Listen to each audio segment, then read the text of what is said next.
आज हम बात करेंगे पश्चिम बंगाल एग्जिट पोल की। जो एग्जिट पोल जिसे पूरे देश की राजनीति में हलचल मचा दी। मतदान खत्म हो चुका है, जनता ने अपना फैसला ईवीएम में बंद कर दिया है, लेकिन नतीजों से पहले जो आंकड़े सामने आए हैं उन्होंने राजनीतिक दिलों की धड़कनें बढ़ा दी। सबसे बड़ा सवाल, क्या ममता बनर्जी फिर से बंगाल जीतेंगी?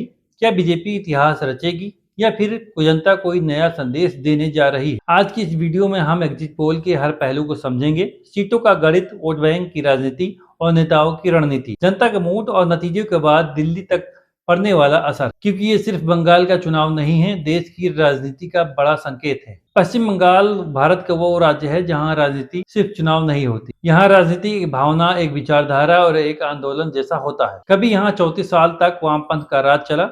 फिर एक महिला नेता आई जिसका नाम था ममता बनर्जी। उन्होंने सड़कों पर संघर्ष किया, रेल की पटरियों पर आंदोलन किया और फिर लेफ्ट के किले को ढहाकर सत्ता हासिल की। तब से लेकर आज तक बंगाल की राजनीति का केंद्र ममता बनर्जी रही हैं। लेकिन पिछले कुछ वर्षों में बीजेपी ने जिस तेजी से यहाँ पर अपनी जमीन बनाई है, उस मुकाबले को बेहद दिलचस्प बना दिया है। इस बार चुनाव मुख्य मुकाबला 3 दलों के बीच दिखा। तृणमूल कांग्रेस, जो कि ममता बनर्जी के नेतृत्व में है, भारतीय जनता पार्टी और इसके अलावा कांग्रेस लेफ्ट या गठबंधन।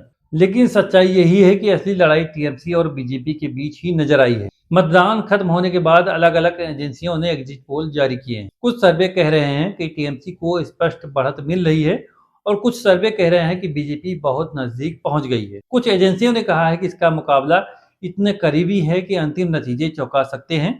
यानी तस्वीरें पूरी तरह साफ नहीं, लेकिन इतना तय है कि बंगाल में जनता ने कड़ा मुकाबला कराया है। ममता बनर्जी के लिए चुनाव क्यों बड़ा है?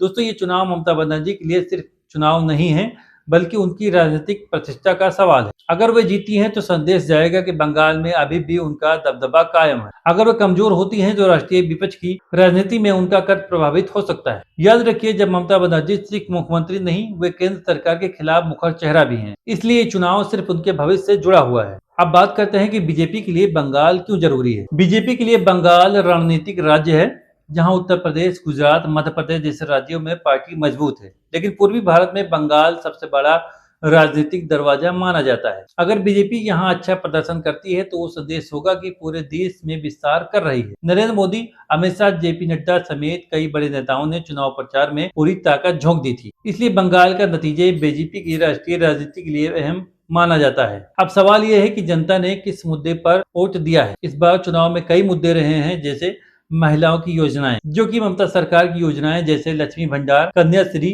स्वस्थ साथी जैसी योजनाएं चलाती हैं। इस योजनाओं का असर महिला वोटरों पर देखा गया। दूसरा था बेरोजगारी। युवाओं ने बेरोजगारी और रोजगार का सवाल भी उठाया था। और तीसरा था भ्रष्टाचार के आरोप। शिक्षक भर्ती घोटाला, स्थानीय भ्रष्टाचार जैसे मुद्दे विपक्ष ने खूब उठाए थे। और चौथा था हिंदुत्व बनाम क्षेत्रीय पहचान। बीजेपी ने राष्ट्रवाद और हिंदुत्व का मुद्दा उठाया था।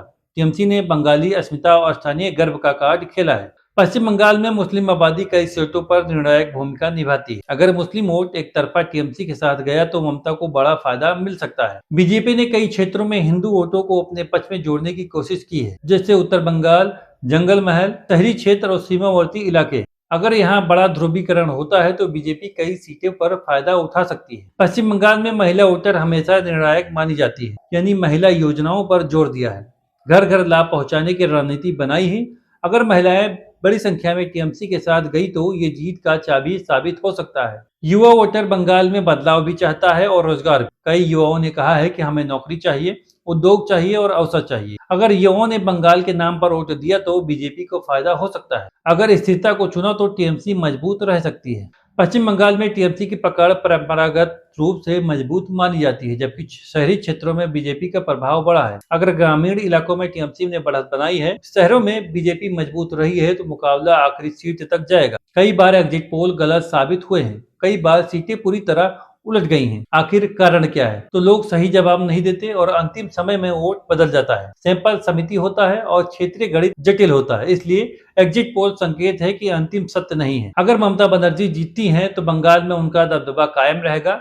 विपक्षी राजनीतिक में उनका कद बढ़ेगा और बीजेपी की राजनीति पर यानी रणनीति पर सवाल उठेंगे। लेकिन बंगाल के लोगों को याद ये भी रखना होगा कि जहां पर भी भाजपा की सरकार है वहां पर बुलडोजर चले हैं। अगर पश्चिम बंगाल में भाजपा की सरकार बनती है तो बुलडोजर चलने की आशंका बढ़ जाएगी। अब देखना यह होगा कि अगर पश्चिम बंगाल में भाजपा की सरकार बनती है तो जैसे अन्य स्टेट में भाजपा की सरकार बनते ही वहां पर बुलडोजर चले हैं, तो क्या पश्चिम बंगाल में सरकार बनते ही बुलडोजर चलाया जाएगा? अब ये सारी चीजें 4 मई को तय होंगी जब नतीजे आएंगे। अब देखना होगा पश्चिम बंगाल में 4 मई को कौन झंडे गाड़ता है। ऐसे ही हर खबरों से अपडेट रहने के लिए हमारे चैनल को सब्सक्राइब करें और ये वीडियो देखने के लिए आपका बहुत बहुत धन्यवाद। जय हिंद।